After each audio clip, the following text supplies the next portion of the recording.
The Lamborghini Urus. It's one of the most striking looking SUVs in the market.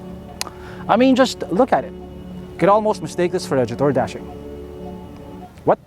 Oh, the other way around? Okay, the Jetour Dashing. It's one of the most striking looking SUVs in the market. I mean, just look at it. You could almost mistake this for a Lamborghini Urus. Okay, maybe not, but there is a bit of a resemblance here.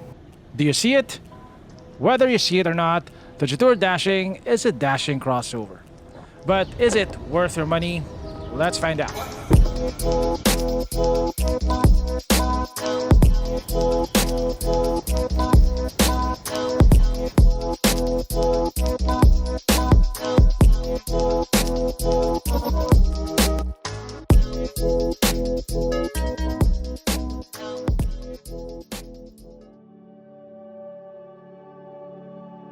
The Dashing is a compact crossover about the size of a Ford Territory.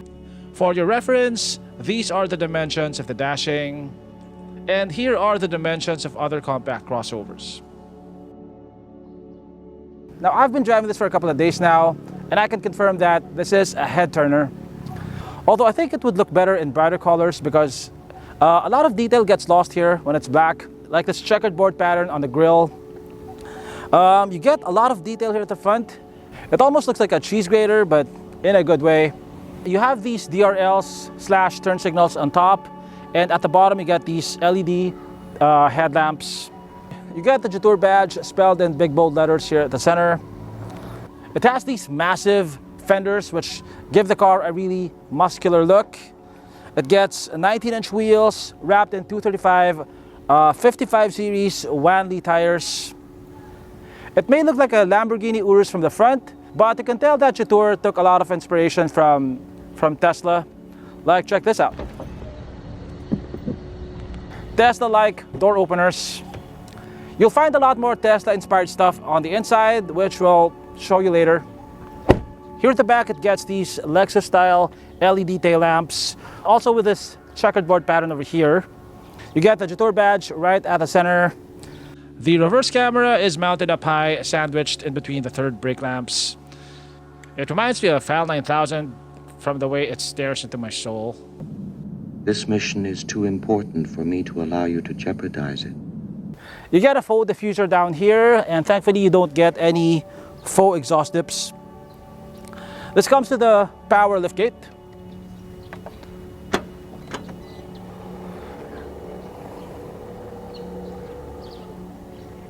Now, space here is pretty good for its class, although it's not class leading. The Ford Territory gets a bit more space. The cargo space of the Dashing is spacious enough to fit a couple of large luggage bags. It does not have as much space as the Ford Territory, but one thing that this has that other crossovers don't is thick carpeting in the luggage area. Now, I learned about Jetour's attention to NVH when I visited their plant in China, and this carpeting is testament to that. It helps reduce noise by absorbing sound, and also it protects the plastics from scratches. The Dashing comes with a 1.5-liter turbocharged engine. So this puts out 154 horsepower and I believe 240 Newton meters of torque. It's coupled to a 7-speed dual clutch transmission. Okay, so this is what I mean when I say that the interior of the Dashing is inspired by Tesla. You have this huge 15-inch screen at the center. It looks like an iPad. And you control almost all of the car's functions through the screen. You control the side mirrors, the climate control, etc. In some ways, the car feels like an infotainment screen with a car attached to it. Now, I would complain about that, and I will, but I'm also aware that certain cars like Tesla have similar interfaces, and people somehow get accustomed to that. So I'm trying to be open-minded about this. I think a lot of titos or old school people like me would be bothered by this, but maybe the younger crowd would appreciate this. You control almost everything through the infotainment screen. Like if you want to adjust the side mirrors, you'll have to click on this. And then you use these scroll wheels over here to adjust the side mirrors. Like so. I actually like how they implemented this. I just wish that you didn't have to go through the screen to access those features. So this does not have Apple CarPlay or Android Auto, but you do have a phone mirroring app, which in some ways actually gives you more capability because you have access to all your phone's apps, and you can even watch YouTube. This has a 360 camera and the resolution is very, very good. It's also lag-free. It's so clear, look at that.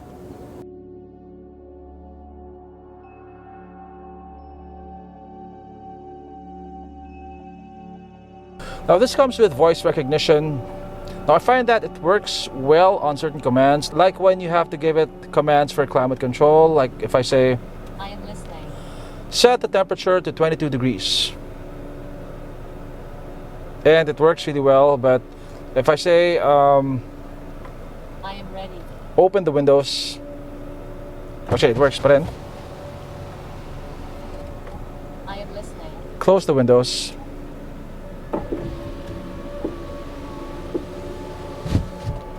But if I say, I am listening.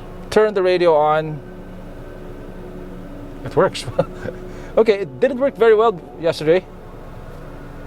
I am listening. Set the station to 89.9. Okay, for some reason it's working really well right now, but yesterday it wasn't working as well. Let's see if it can recognize this one. I am ready. Supercalifragilisticexpialidocious. Fail. I'm disappointed. Just kidding. Yeah, so apparently the car has auto hold, and it took me 4 days to figure out how to turn it on. Apparently you just have to scroll down and press this one over here. There is a bit of a learning curve to the car because of the interface, but you do have a user manual here. It's not quite complete, like there is nothing here about resetting the trip meter. So this is your trip one, but you can't seem to reset it for some reason. You know, I can't reset the trip meter and the fuel consumption meter. So right now my fuel consumption is 17 liters per 100 kilometers, and that translates to about 5.88 kpl, which is not really accurate because I do a lot of idling while I'm shooting the cars. You do have a real-time fuel consumption meter though, so that's one way that you can gauge the fuel consumption of the car. In terms of materials, the car feels very premium. Almost everything that you can touch is covered in high-quality materials. You get this two-tone white and gray color scheme. You get this luxurious-looking white leather on the seats. Both front seats are power adjustable. The driver's seat has adjustable lumbar support. Both front seats are also heated and cooled. The headrests are very soft and cushy. You'll see speaker grills over here, and that's because in China they have speakers behind the headrests. In the Philippines we don't get those, but at least you have provisions if ever you want to install them in the future. The steering wheel is covered in very supple leather. You have Jetour lettering on the center. You don't have a lot of buttons here because these scroll wheels over here have multiple functions, which depends on which page you're at on the infotainment screen. Your instrument cluster is very tiny compared to the infotainment screen, but it also works because the small size of the instrument cluster makes it entirely visible through the steering wheel. Yeah, so the styling is very minimalist. You don't see a lot of buttons here. Actually, from here I can only see 3 buttons: the push start button, the hazard button, and the park brake button. The electronic parking brake is not where you would expect to find it. It's not over here. It's actually over there to the left of the steering wheel. Everything feels very solid. Like this does not creak. It does not move at all. It's very firmly in place. The doors feel very heavy, and they have that satisfying thunk when you close them. Yeah, everything feels really solid. Everything feels well built. You also get ambient lighting here, and it's dynamic. It can change depending on the music that you're playing.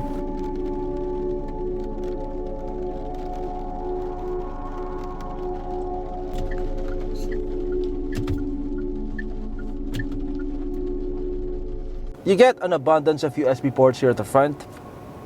You have one USB-A port over here, one USB-C port over here, And you get 2 more USB-A ports down here. So that's a total of 4 USB ports here at the front. You also have some at the back. So if you have kids in the car, they definitely will not run out of charging ports for their devices. In terms of storage, the glove box is actually pretty decently sized. It's also dampened. You get 2 small cup holders over here. You have 2 storage spaces here for your phone, and one of which is a wireless phone charger. The storage underneath the armrest is not very big, but it can accommodate a couple of smaller bags. That's not my bag, by the way. It's my girlfriend's bag. Okay, the car feels just as premium here at the back. The seats are covered in white leather. Everything feels supple, everything feels soft. You get 2 air con vents back here, 1 USB port. Space is pretty good. I have about that 6 inches of legroom. Headroom is also very good. I have about 4 inches. I like how the backs of the seats are sculpted. It looks very modern, very Mercedes-like. You also have map pockets on both seats. You got a foldable armrest with 2 cup holders. The flooring is flat. You don't get a center tunnel.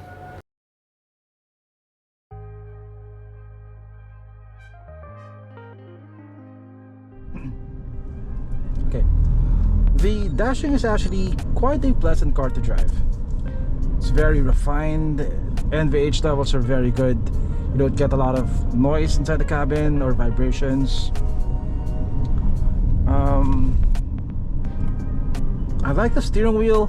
I think I've mentioned this before, but I love the setup. I like the shape of it. I like the size of it. And I like my driving position because of it. My hands are lower.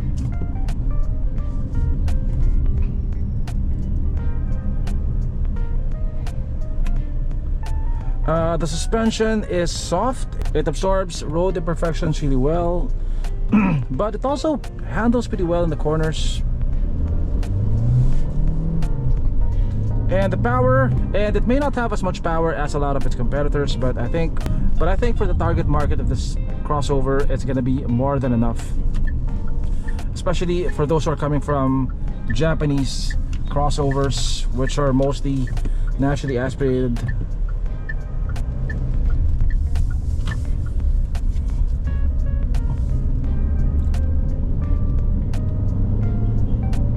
It actually handles pretty well.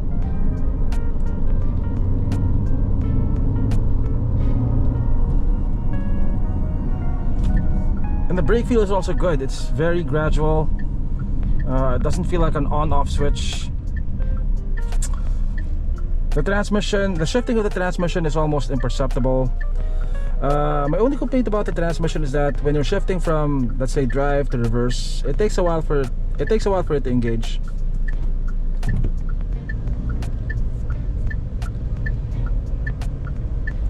And there is noticeable turbo lag.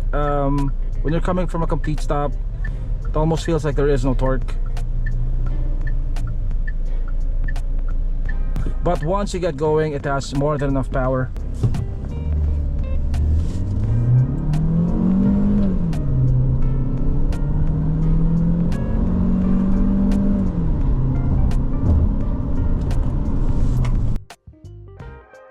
I never got to figure out how to reset the fuel consumption, but I drove the car for about 250 kilometers, mostly in heavy city traffic, including a 15-kilometer skyway run, and I consumed about half a tank. So over the week that I had the Dashing, I averaged about 9 kpl, and that's mostly in the city.